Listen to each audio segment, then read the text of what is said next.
না মানে বাংলাদেশ জাতীয় দলে অনেক খেলোয়াড় হয়ে গেছে, এখান থেকে 4-5টা কিংবা 10-12টা চলে গেলে বাংলাদেশ দলের খুব একটা ক্ষতি হবে বলে মনে হচ্ছে না। উনি যদি রিজাইন না করেন তাহলে আমরা সব ধরনের ক্রিকেট বন্ধ ঘোষণা করছি। কে কে খেলবেন না আপনাদের নামগুলো বলেন। বিশ্বাস করেন আপনারা যদি না খেলেন আমরাও অনেক খুশি হব।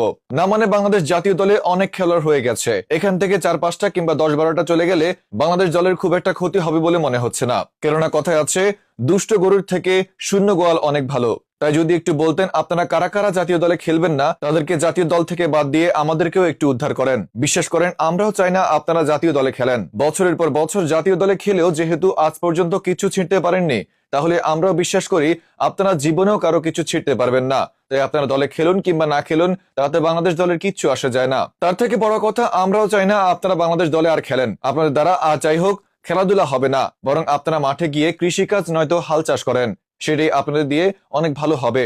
রিপোর্টার কাতারে থাকা ভাতার ফ্রম নিউজ ভাইয়া।